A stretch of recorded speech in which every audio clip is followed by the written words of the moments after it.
Alrighty, guys. Okay, so another very completely unplanned session. Just had some time on my hands. Thought I would do a live stream, and let's see if anybody will jump on board. We'll give that a few seconds. Okay. Okay, somebody just jumped in. Cool. And yeah, 3 people going on there. All right, awesome. Excuse me. Hello, how are you? Excuse me, guys. Yeah, I thought I'd do a kind of a different time slot this time to give other people the opportunity to jump on board. I usually do this about 6 hours, 7 hours later. Thought I would do it a bit early today, for me early anyway, so you guys have the chance to jump on board. Alrighty, well, as always, let's do a quick sound and video check. Hey, Hitesh, how are you? Is the audio okay? Is the video okay? Please let me know.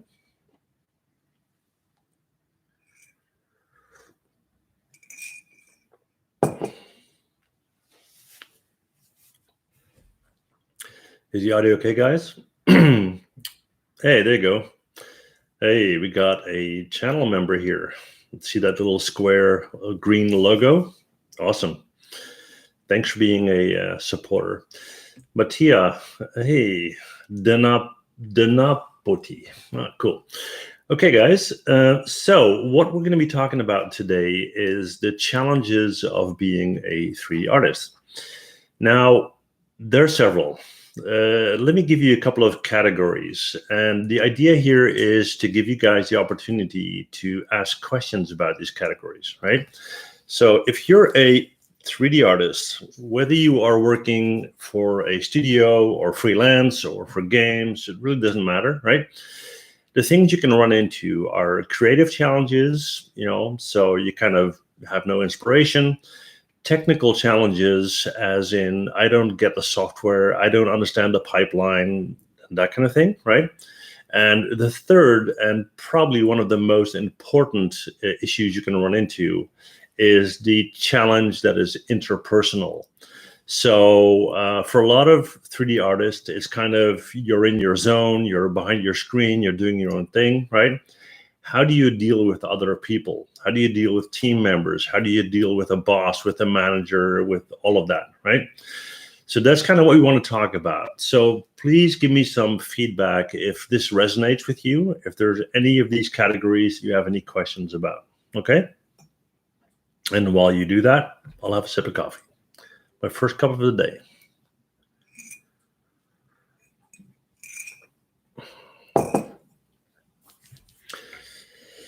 Okay, guys, any questions? Any of you ever ran into a creative issue in the sense that you had to come up with something, you had a deadline, but by the love of God, you had no idea what to create, what to come up with, and that kind of thing? Is that something that sounds familiar to you? Or maybe, like I said, the situation where you love what you do in 3D, but people is just not your thing? Okay, let me know, guys. Otherwise, I'm just sitting here talking to myself, right? No point in that.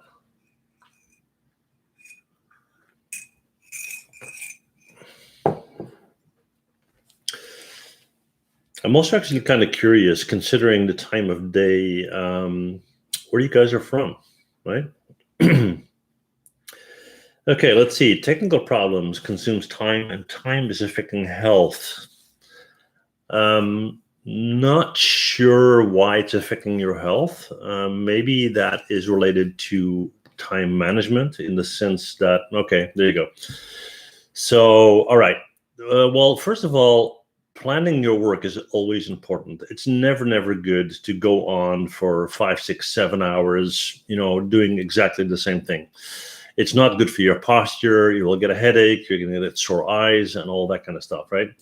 So it's always a good thing to kind of plan things out, right? And I talked about this in the previous live stream. What you basically do is you have somewhat of a fixed schedule every day, right? So I would start my day by reading emails for, let's say, I don't know, depending on the amount, half hour, maybe an hour, check my social media, that kind of stuff. And then I'll leave it alone. I'll go on to the next step, right?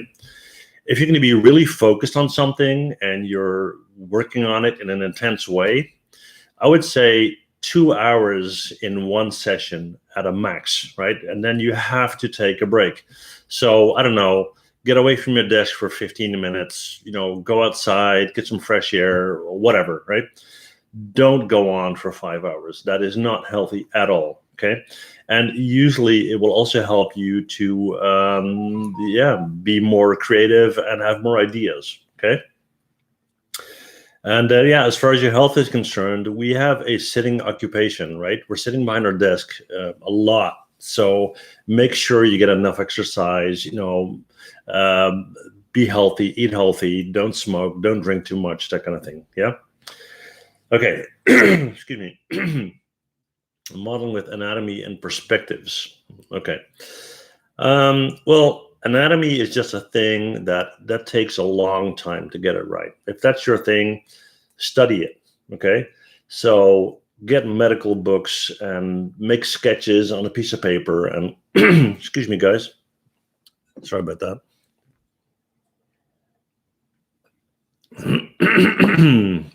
I swallowed a frog or something. I don't know. Okay. So that is a process that takes years.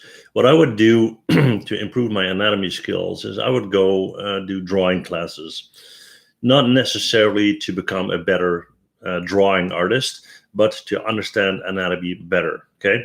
So not just 3D stuff, but do drawing, watch movies, read books, anything related to anatomy, right?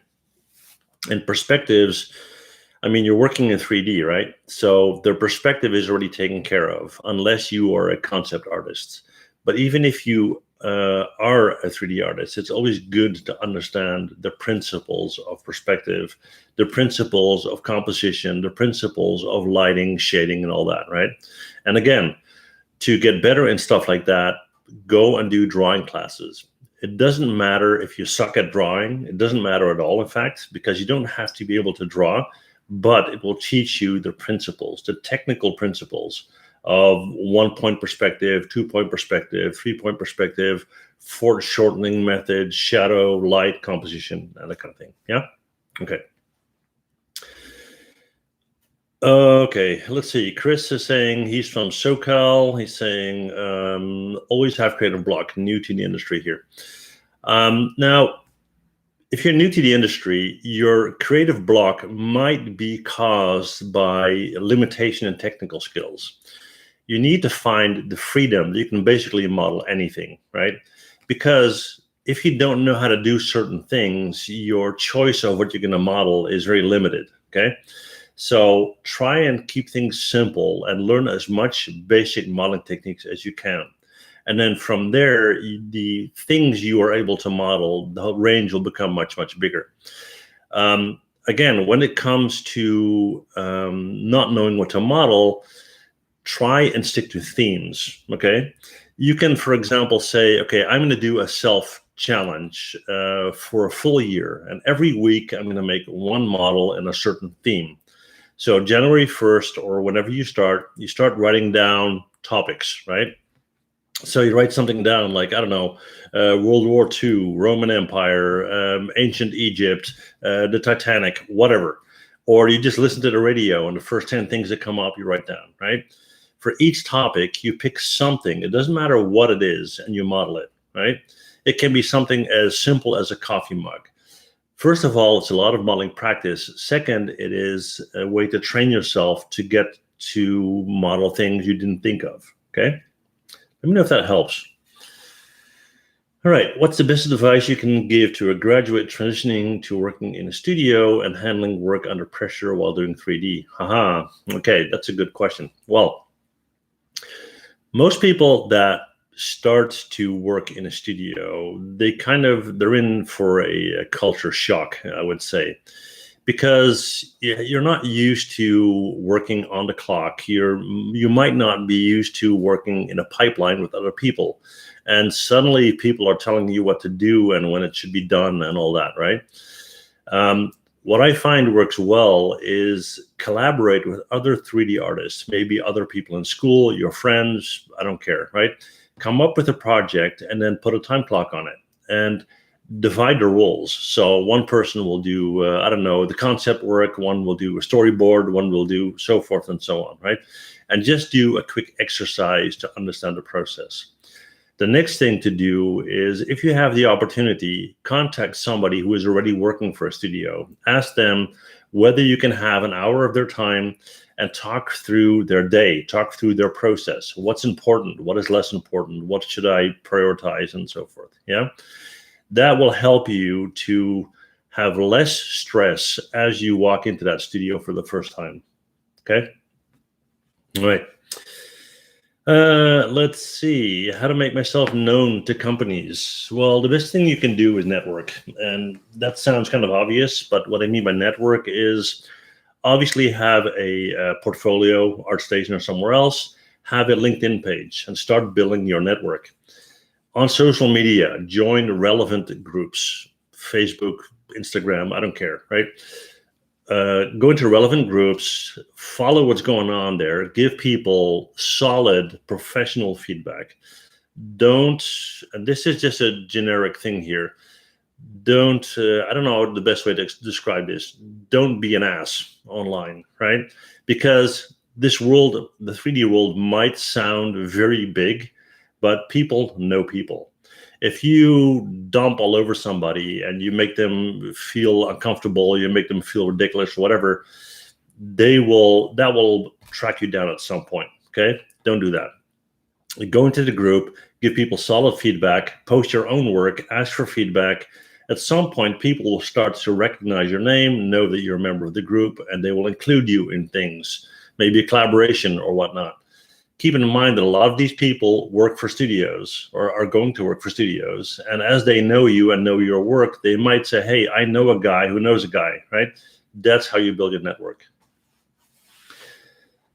Let's see. From where should a beginner start to become a 3D artist? Okay. I would suggest starting by studying the different elements of being a 3D artist. Do you want to work in games? Do you want to work in movies? Do you want to work on TV commercials? Do you want to work on product presentations? Do you want to work in toy design? What area do you want to work in, right? Once you know that, you try to find a group or forum that I talked about, and you follow that for a while to see what these people are doing and what they tell you about it. That will teach you to understand what software you should learn and what process you should follow and so forth. So basically, in a nutshell, if you want to become a certain type of person, surround yourself by that certain type of person. Look where they are, where they hang out, where they interact, and try to insert yourself in that group, okay? Okay, can I teach you how to create explosions? I did videos on that actually on my channel, and basically when you want to do anything with explosions, you're working with particles and particle systems, okay? So if you want to get into that, whether you are in Maya or not, I'm not sure, you can do this in Houdini as well. Look for particle emitters and that kind of thing, and that's basically the basis for creating explosions, okay? Let's see. I'm a 3D artist in Next Design Company. Should I continue or do freelancing? I have no idea. There are 1,000,001 reasons to do one or the other, and they are all very personal. It's up to you to decide. That said, I recently completed a 10-part series on my channel about how to become a freelance artist, okay? I suggest you watch all these 10 videos, and they will give you a very good insight into what it's like and what you need to do to be freelance. If that scares you, or you think, you don't want to do that, then you have your answer, okay?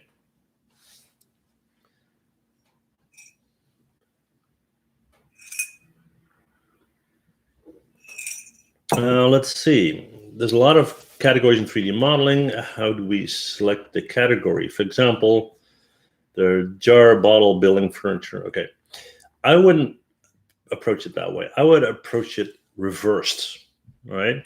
So don't think about a jar or a bottle or whatever. Think about this for a minute, right? And this is pretty serious, so listen carefully. Yeah. What is your job as a 3D artist? Your job is to help somebody tell a story. That's what your job is. Okay. So let's say you are working on a TV commercial for Mercedes, whatever. Yeah. What is the story that they're telling? The story that they're telling is, this is the best car in the world. You should go out and buy one. That's the story. Your job as a 3D artist is to help them tell that story. As a game artist, you have a different story to tell. As a TV commercial artist, as a medical simulation artist, as a film special effects artist, the purpose and the type of story you're telling is different. Now, when you take the example of a bottle, you can have a bottle in a TV commercial, in a movie, in a game, right? So it's more about, in what platform are you telling your story? And then you work backwards. Do you want to be a prop artist in a game? Do you want to be a prop artist in movies? Do you want to be a prop artist in commercials? Maybe you want to be a character artist. Maybe you want to do lighting. You want to do texturing. So think about this process reversed. Yeah. Let's see. Okay, is it okay to have non-textured models in your portfolio? I would suggest to not do that. However, if you are not up to texturing just yet, so be it. Yeah. What work do? I do, of course, my YouTube videos. I do consultancy, so one-on-one consultancy for 3D artists, where I help them to progress in their career, to become a freelance, or to get hired, or to improve their portfolio reviews, that kind of stuff. And then I also work as a consultant for companies, where I help them to transition to digital workflows and that kind of stuff. Yep. Jupiter is saying, hello, good morning. Kevin is saying, thank you for your advice. In fact, I'm doing a project with other graduates. Very good. Yeah. Mad Mudur, I hope I pronounced that right. I have requested your channel. There's no packaging tutorial from Maya on YouTube. What do you mean by a packaging tutorial? Tape, cardboard, box, what? Plastic bag? How to divide time for each module in 3D. Okay, well, again, you work backwards, yeah? Let's say you know what you need. Okay, I'm working on, I don't know, a commercial for Mercedes, and I need to model a tire with a tire rim, yeah? So you break it down in steps. Okay, so what have I got going on? I got maybe, I don't know, sketch or concept art. That's one. Then I need to block it out. It's 2. Then I need to do a low poly model. It's 3, and so forth and so on. So you have different steps. Based on experience, you know how long it takes to do each step. Okay, I can do that in an hour. I can do that in 30 minutes. You come up with a logical order that works for you. And then you say, okay, how much time do I have to complete this? I don't know, a week. So you put that plan on a week, and it will tell you exactly how much time you need to use to do each thing. Yeah? Okay. Alrighty, I've learned Maya. Should I move to other software? And if so, what should I move to? Well, again, that depends on what you're working on. Are you a game artist? Are you a movie artist? The software, I mean, everybody gets so hung up on the software, right? Oh, I'm a Maya artist. Oh, I'm a Blender artist. It really doesn't matter that much, right? It's about you, not about the software. The software is a tool like a hammer or a screwdriver. If you are familiar with Maya and you go and you get hired by a studio and they use 3ds Max, you're going to be asked to work in 3ds Max within a matter of days anyway, right? So there you go. Let's see. All right. 5 reasons why I'm such a big Maya fanboy. Okay, I'm not sure whether that's a compliment or not, but I'll take it as one. All right. Well, like I said, it's a tool, right? I mean, why does somebody like a DeWalt screwdriver instead of a Bosch screwdriver? It's just they're familiar with it, right? I've worked in 3ds Max, I worked in Blender, I worked in Cinema 4D. It's just my preference. That's it. It's not better, it's not worse, it's just what I work with. I have a very good working relationship with Autodesk. I'm in their beta testing program. I'm in their area development program. So I'm just, I like Autodesk products. What can I say? And for the things that I do, Maya is more relevant and easy to use than, for example, 3ds Max. If you are doing interiors, for example, or architecture, you might choose 3ds Max. If you don't want to spend the money, you might be working in Blender. That's as simple as it is. Yeah. So yeah, am I a Maya fanboy? I like working in Maya. But again, if a client says you need to work in 3ds Max, fine. Let's see, studying in the 3D game industry, I don't know if I should start learning how to texture or learn. Okay, well, first of all, I would definitely advise you to understand a full pipeline before I started learning a new software. So learn modeling, texturing, and everything you want to do in that pipeline, and then move on to another software, right? You see a hired artist who is junior and how to do 2D and 3D, both 2D character design and 3D character work. Okay, that's a pretty big question. Okay, so let's break this down. Do studios hire junior artists? Yes, they do. And usually they start you off in an internship where you make either no money at all or just a small amount just to get you familiar with things. And yeah, and then if you're any good, they will hold on to you. And as far as 2D character design and 3D work, what do you want to know? I mean, it's a process you need to learn. If you're going to start with 2D, get drawing classes. If you're going to start in 3D, follow my videos. Yeah. Let's see. Hey, Mike, I've just sent out my first application for a technical animator job and animating internship to the same company. Well, it's not exactly what I do. Well, it's not exactly what I want to do, okay, in the future. Okay, I think that's fine. I think it's important to get a leg up in the industry. It might not necessarily be the job for you, but it's a job in the industry. It will get you experience. You don't have to do that for 20 years, right? I mean, if you can do that for a year or whatnot, you will get a whole lot more experience and it will help your career tremendously. Let's see, product packaging. Need your tutorial on this. Okay, well, send an email to Mike Hermes at mhtutorials.com and just drop me an email telling me what you want, and I'll see if I can do that. Yeah. Okay, thanks for the advice. You're welcome. If you work at, whoop, I went a bit too fast. Got distracted there. Where am I at here?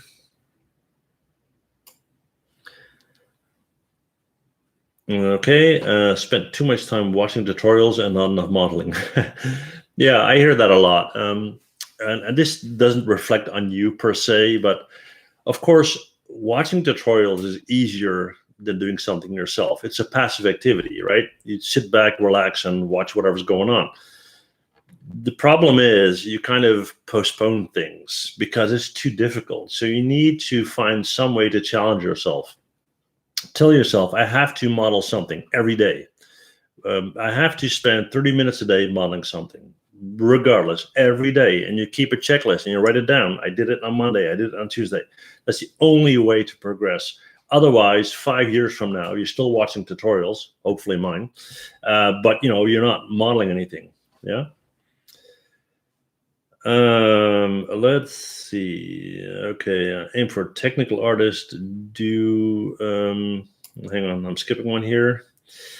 Have a doubt about how many types of modeling are there? Oh, there are so many. There's so many. I would say, in a nutshell, the categories basically there's hard surface modeling and there's organic modeling. Organic modeling being people, creatures, animals, that kind of thing. Hard surface modeling, buildings, cars, tables, and that, right? And then for each, there are different purposes. Like I said, movies, games, commercials, and that kind of thing. Yeah. I mean, you have to make a decision at some point what you want. If you can model a table that table can be used for basically anything, right? That's the way to approach it. Okay, part 2 of 2. I aim for technical artists. Do you think a middle-level 300 employee company would take the effort and give the opportunity to train me into tech art? First of all, a 300 employee company is not a mid-level company. If we're talking about studios, this is a massive, massive, massive studio, right? If you're talking about, because typically studios are maybe 10 people, 15 people, 20 people. A studio with 50 artists is a big studio, yeah? If you're talking about becoming a technical 3D artist at a company that is not a studio, like a factory or something, the chances of them training you to become a technical artist are probably 0, right? Unless you already bring in some skill and you can do additional training on the side. Let's see. Aaron is saying, where's Aaron? There you go. I see you again. Graduated in November. Avix artist. Your tips help me for the time after. What's your Facebook group called? Okay, hang on. I'll give you a link.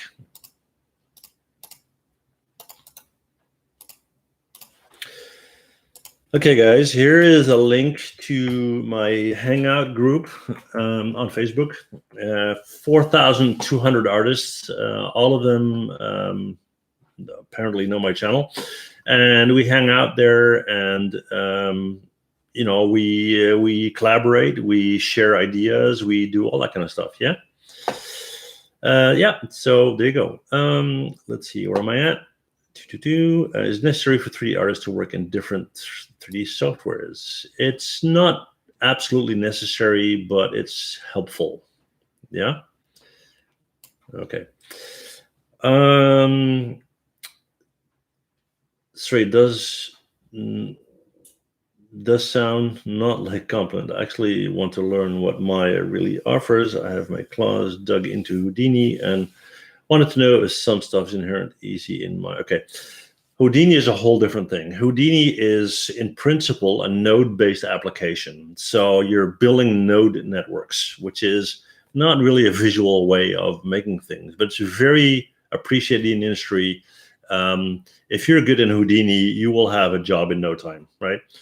The thing is, though, although you can do visual stuff, so you can actually see what you're doing in Houdini, it's not, you know, the preferred method. Maya, in that case, is much easier. However, there are things you can do in Houdini that you can't do in Maya and vice versa, yeah? Here, I have a post that unfortunately I can't read, but it has a lot of smileys and hearts and whatever. But yeah, cool. Have I ever used Quixel Mixer? I have. Let's see. Amit Kumar. 103D nature environment design, like environment of medieval times. Can you suggest some books, tutorials? Okay. You specifically used the word design. Now, when you're talking about design, I think of sketching, 2D, drawing, painting, sketching, concept work, storyboard, that kind of stuff, right? So what I would do is read books, watch movies, and do a whole lot of sketching, yeah? If that is what you mean. All right, let's see what else. What is the real job of topology and modeling? I'm struggling with topology. Okay.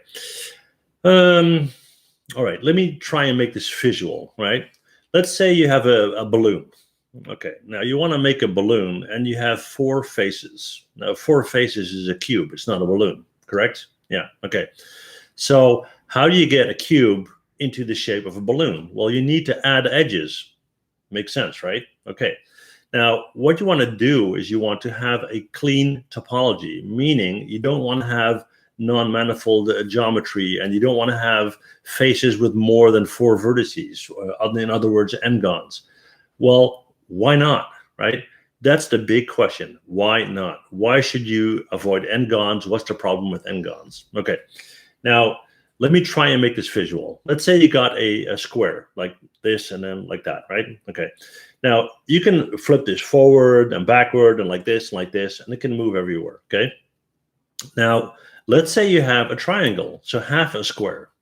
You can still do the same thing. You can fold it, you can rotate it and all that. And you do that over an axis, right? You do it over this axis or that one or that one. As soon as you have something with 5 vertices, you can't rotate the whole thing exactly over one axis, because if you want to bend it, you can't, right? And that brings me to the point when it's the biggest issue.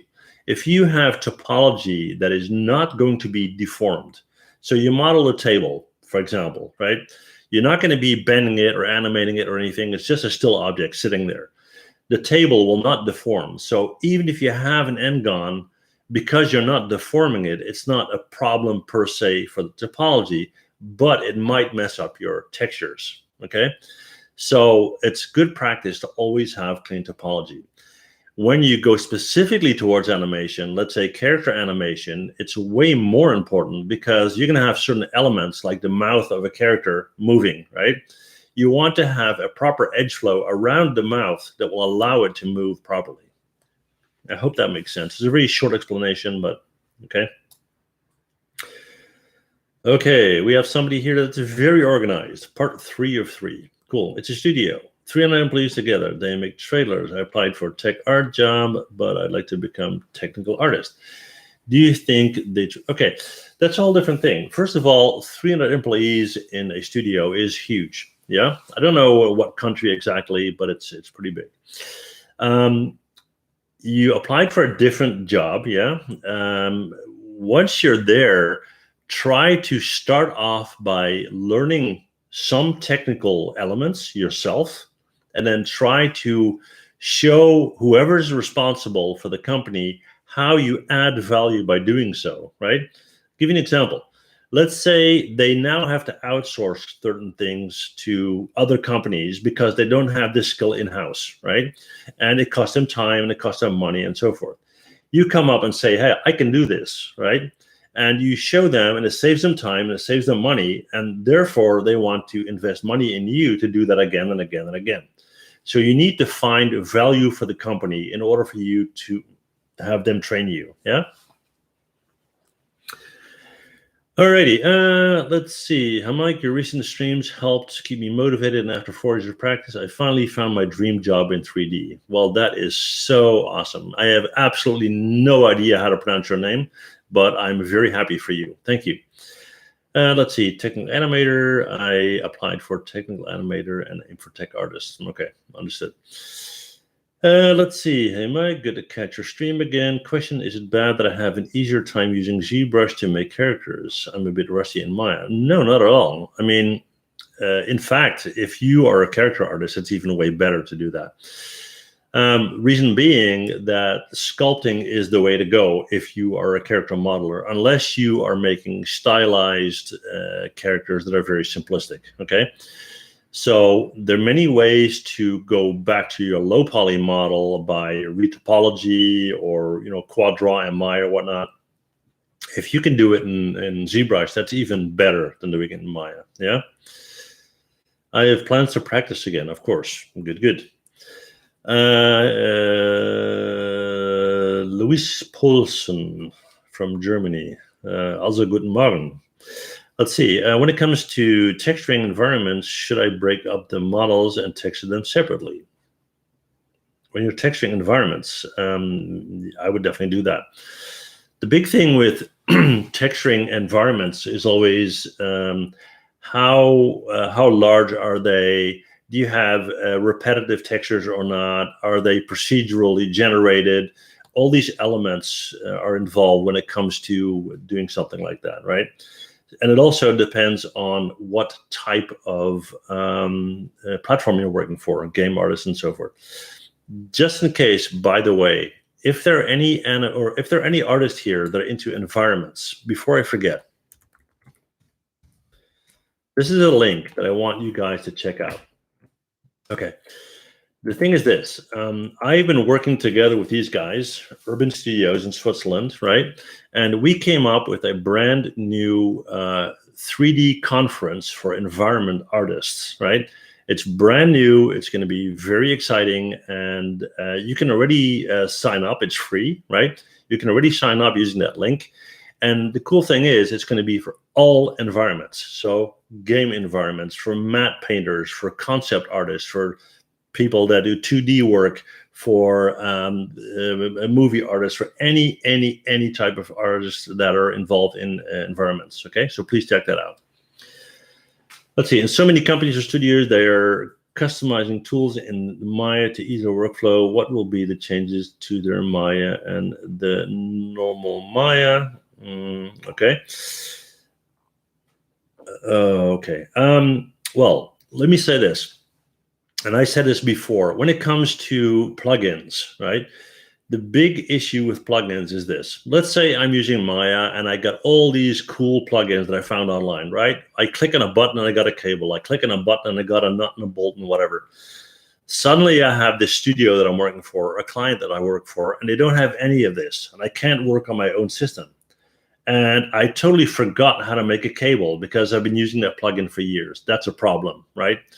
Therefore, I prefer not to use plugins because I want to stay as flexible as possible. Studios that do this, if you're an employee for the studio and you're working there every day, day in, day out, month in, month out, year in, year out, it's not such a big problem. But as I work freelance, I don't do that, right? Let's see. Sir from India, after 10th, what a student should take a subject like science, commerce, or arts if he wants to go in the animation field. I'm not exactly sure I understand the question.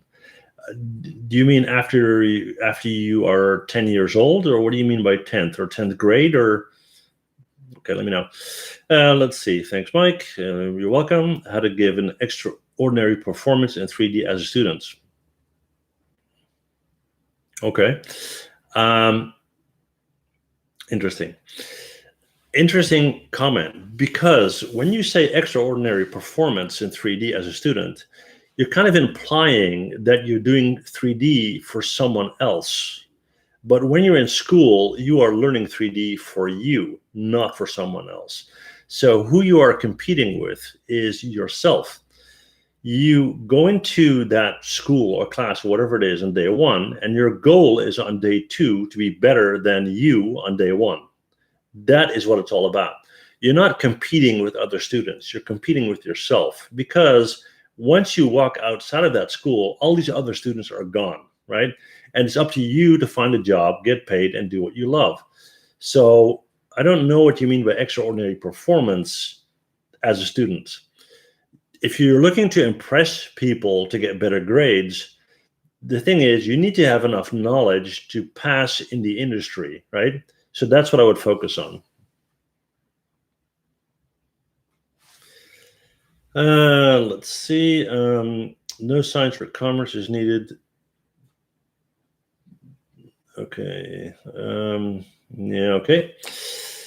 My advice would be to not join the academy.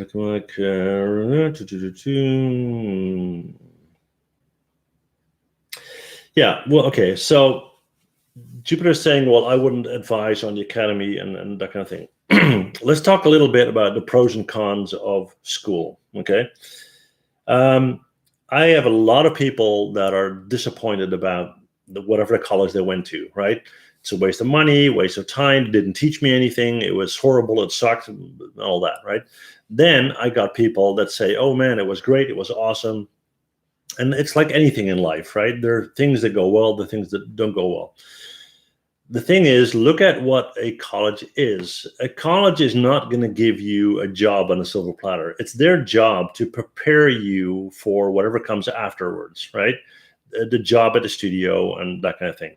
That is what it's for. But keep in mind that these colleges, they're commercial institutes, meaning they need to make money to survive. Now, if they come up with a curriculum that's boring, nobody will show up. They won't make any money, and they'll have to shut their doors, right? So they need to make the curriculum or whatever they're teaching you interesting. So what they tend to do is they teach you the cool stuff, right? So a lot of people go there, pay them a lot of money and follow the classes, but they don't necessarily teach you the necessary stuff. Some do, some don't. And what I mean by necessary is the business skills, What about contracts and finances and clients and business plans and all that, right? People don't care about that. We want to make cool weapons and explosions and all that, okay? Now, if you teach yourself and you are aware of this, you can do it by yourself, right? So it's kind of a trade-off. If you don't have the money, if you don't have the ability to go and do any of these classes, you kind of have to do it yourself, right? Now, the benefits of being in college is you know other 3D artists, you know people that teach 3D art, you have more chances of building a network and so forth and so on. Whether that is value for money or not, up to you. Okay, so father and mother always tell there's no scope in this animation field. There's much stress. Okay. You're probably not surprised if I tell you that I hear this every day, right? Why? Well, because if you are growing up and you tell your parents, hey, I want to be an actor, or I want to be a painter, or I want to be a musician, you're going to get the same thing. It's a creative job, right? It is not a sensible job, right? You're not an accountant or a banker or whatever. So it's high risk. And it's your parents' job to prepare you for the future and to help you succeed in life. So they kind of hope that you go for something that will give you more security. Now, you specifically are saying, well, hey, you know, I don't want that. I want to do my thing. And you need to try and find a way to explain to them how it is sensible and how it will help you to build a career. Am I going to say that's a safe choice to become an animator? No, not at all. There are a million ways to make your money easier than that. But if it's your passion and if it's something you want to do, prove them wrong, right? Show success. Success is the only way to convince them. Let's see. I'm trying to keep on track, guys. Okay, continue. Okay, school was about India. Okay, no, don't go. Okay, there's some discussion going on between you guys. If you want to texture a model from the image reference exactly, if I want to texture a model from the image reference exactly in the image, how should I texture it? Well, you don't have the textures, so you need to find or make textures that look identical, okay? Okay, I'm attending Full Sail online for a game art to learn how to, okay, well, Full Sail is not bad. I hear good things about them. The classic, do you have a backup career? Yeah, I mean, everybody that's in 3D art will have that discussion at some point. There's this thing, what I like to call dream stealers, right? So you wake up one morning or you saw a cool movie or you played a cool game and you're like, oh man, that's it, right? I want to be a 3D artist and that's my life and that's my passion and I love it, right? So what you do is you go home and you tell your parents, I got the greatest idea ever, right? I want to be a 3D artist. And then your mom says, you know, oh, is that wise? And, you know, you're never going to find a job and you're not going to make any money. And then your dad says, that's a horrible choice. You should become a carpenter. And then your friends say, you can't do that anyway. You're way too stupid, right? And people are all taking a bite out of your dream. At some point, there's so much negativity, you just give up, right? And the thing is, it's your life. And hopefully you have a long life. So it's up to you to decide whether you want to pursue this or not. Don't have other people tell you who you are, right? And don't have other people control how you feel, right? Now, that doesn't mean you shouldn't listen to your parents because, first of all, hopefully they care about you, right? Second, they've been around for a long, long time, so they are hopefully know what they're talking about, and they have your best interest at heart, I hope, yeah? So it's kind of somewhere in the middle there, but it's up to you to decide what to do on that, yeah? Okay. Let's see. I'm not going to scroll back too much, guys, because then I will be out of sync and you guys can't follow along anymore. So don't think I'm skipping questions to ignore you guys. I just want to keep things straight. Yeah. Let's see. We'll start down here. Okay, that's about the texturing. All right. Do you know when my 2021 will be out and what updates will be out? Well, I work closely together with Autodesk. When 2021 comes out, I will be one of the very first to talk about it online. Okay. Let's see. I heard 3D industry people give very, very tight deadlines and low pays. People are having anxiety issues. Is it true? Yes, absolutely true. Now, how do you deal with that, right? The thing is this. Being a 3D artist is not necessarily a protected job. Now, what do I mean by that? If you're a doctor, you need to have a permit and you need to be a certified doctor. If you're a lawyer, same thing, right? As a 3D artist, though, anybody can call themselves a 3D artist. Even if you don't know how to make a cube, you can still call yourself a 3D artist.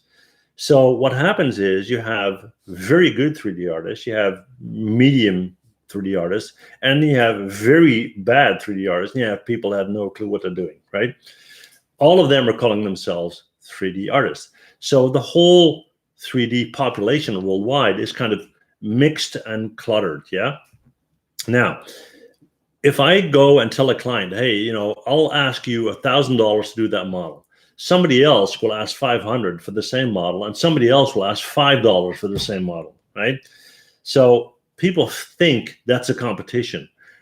If I'm asking $1,000, I'm not competing with somebody who is asking $5 because you cannot compare these two. Now, it's your job as a 3D artist to explain your value to your client if you're freelance, right? And again, watch my 10-part freelance series. I'll talk about all of this stuff, yeah? So if somebody offers the same model for $5, I'll explain to them, well, they're in a different time zone, they don't speak the same language, they might not be as reliable, they don't have the same track record. I have, a certain network, certain skill set, whatever. I create and show value for the client, and I tell them why I am worth $1,000. That's how that works, yeah? Let's see. Okay, so the low pay, yeah, just to finish on that. If somebody says, hey, I'll give you a job, right? And I'll pay you $1 an hour and you're desperate and you take it. That's how that works. Yeah. I would not accept that job. Some people would. So do these jobs exist? Yes. Are there people that accept these jobs? Yes. Would I do it? No. You need to find your value and you need to sell it. You need to be a salesperson yourself. I wouldn't sell my car for $1, right? Because that's crazy. So why would I? Yeah. Let's see. Being creative and having crazy ideas should come from the very first moment you touch a 3D program. It isn't a trait that comes with experience. You need to be a crackhead. Okay. Yeah. I don't know about the crackhead part, but it's true. When you become a 3D artist, for the most people, right? When you become a 3D artist, it is because you need to find some way to express your creativity, right? If you're a creative person, you might want to play music, or you want to sing, or you want to paint, or you want to draw, or you want to whatever. 3D artists just use 3D to get their creative storytelling out there, right? So if you don't have a creative bone in your body, it might be an odd choice to become a 3D artist, unless you're going to be an artist working for, I don't know, an industrial factory where you're making machine parts based on drawings, right? But the passion and the creative element there is a whole different ballgame.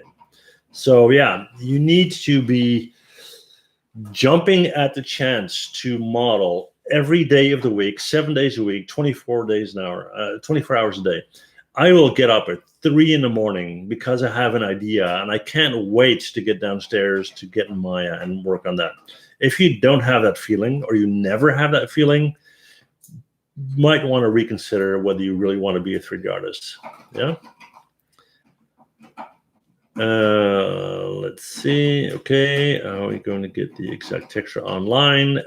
Well, if you can't find the texture online, you're going to have to create it yourself. Okay, some discussion going on with you guys. What do you mean by a 9-class course?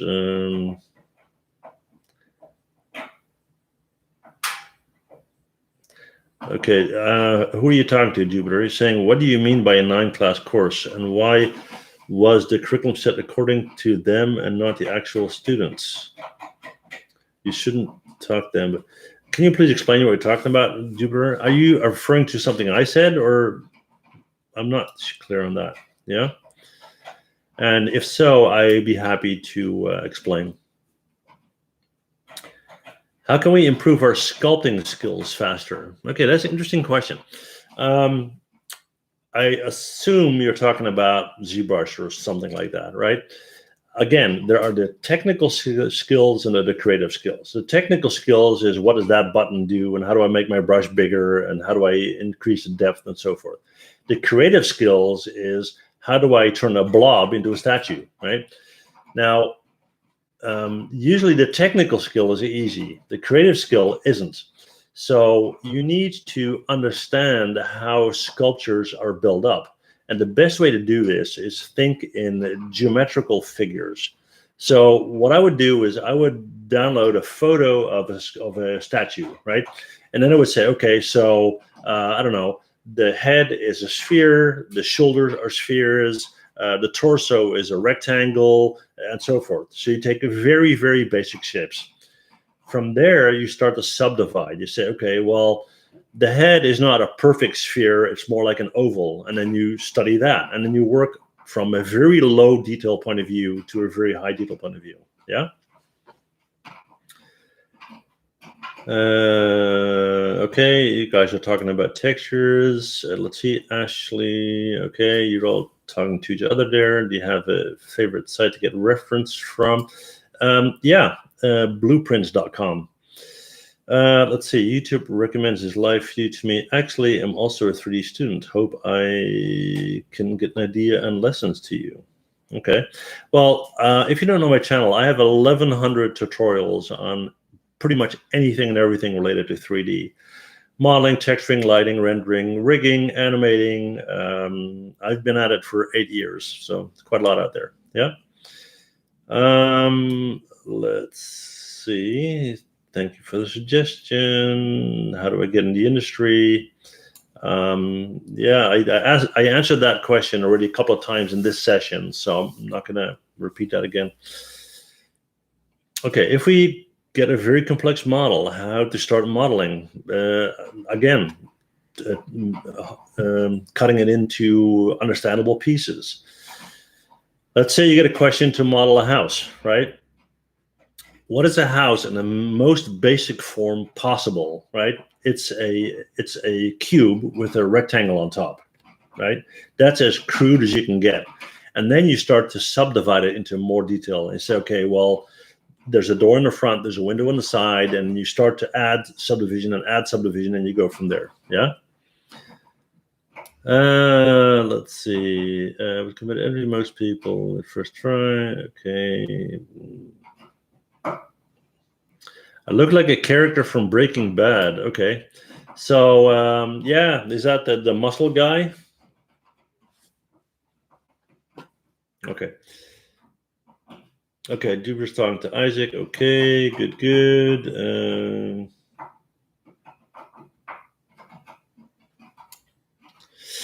Yeah, that's the whole school thing again, and that is a complicated situation for sure. I mean, I heard so many people that are, especially now with the pandemic, that are super dissatisfied with their classes in their school, and that's really a shame. I mean, keep in mind that it's going to college is only a part of your career. If you want to be a 3D artist, you need to be almost addicted to it, right? You want to spend every minute of your day doing something in 3D art, drawing, sculpting, modeling. If you find ways to not 3D model, then that should tell you something, right? If you tell your friends, I'm not going to go out Friday night because I'm modeling something, that's kind of the opposite. If you have an itch or a need to 3D model, that is something that's essential because you're going to need this the rest of your life.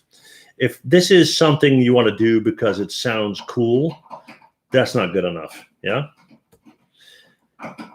Let's see. Thanks so much. Thank you too. How can I create a multi-channel displacement map such as XYZ textures from good quality pictures?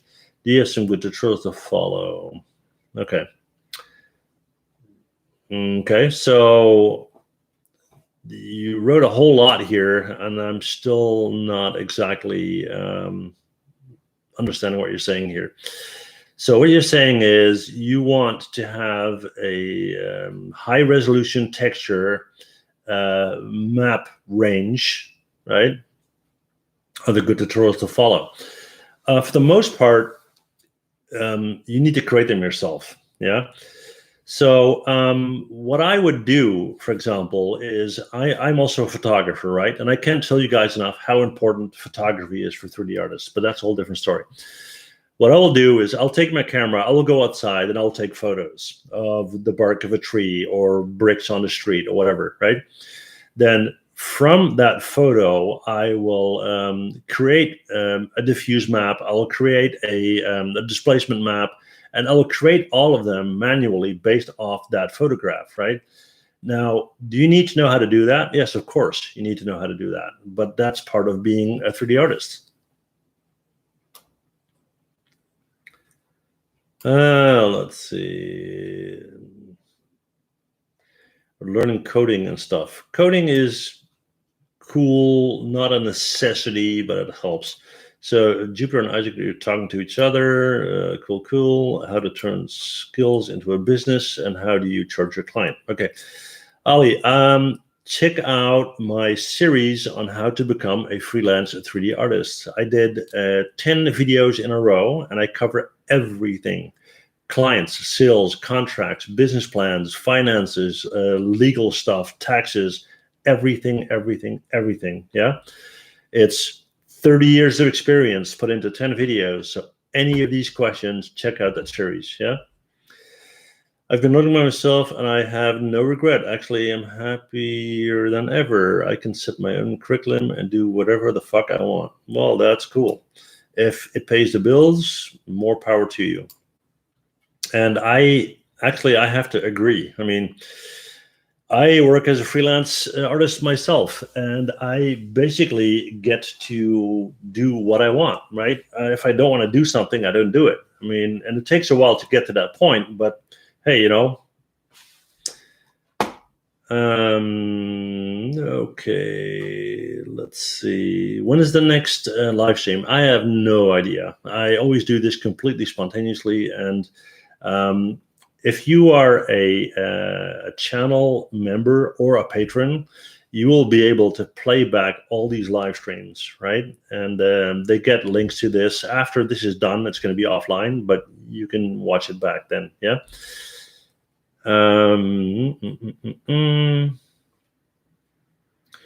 Okay, how much do they earn? I have no idea, but just to give you an idea, it depends very much on where you live, what the local wages are and so forth. I did a kind of a poll a couple of months back where I asked people all over the world what they made as a 3D artist. The lowest was something like $5,000 a year, and that was somebody from, I think it was Bangladesh, I'm not sure. The highest paid one was between $150,000 and $200,000, right? And that's possible, but trust me, then you're gonna be pretty much senior management, right? Or a very senior artist.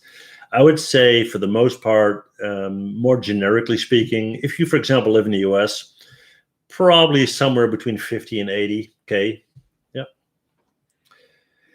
All right, we're at 59 minutes. I usually round this off at about, I would say, an hour. So let me do one more question, okay? Self-learning, you need to understand a lot of things by yourself. Stay disciplined. Yeah, that's very true. Okay, keyboard broke down. That's not good. Okay, let's do one more question, guys, and then we'll call it a day. And while I'm waiting, I'm just going to put this out there again because I'm so excited about this. That is the upcoming conference that's going to be for environment artists, right? Yeah, okay. Okay, are we going to do one more question, guys, or we're going to call it a day? Let's see. Okay. Yeah, all right. We'll call it a day. Good.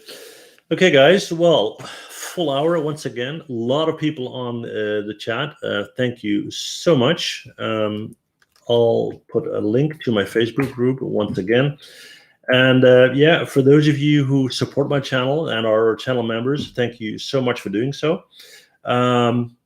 Yeah, thank you so much. And hopefully I'll see you again. The best of luck with your 3D career. And please stay safe and please stay healthy. Okay? Bye, guys.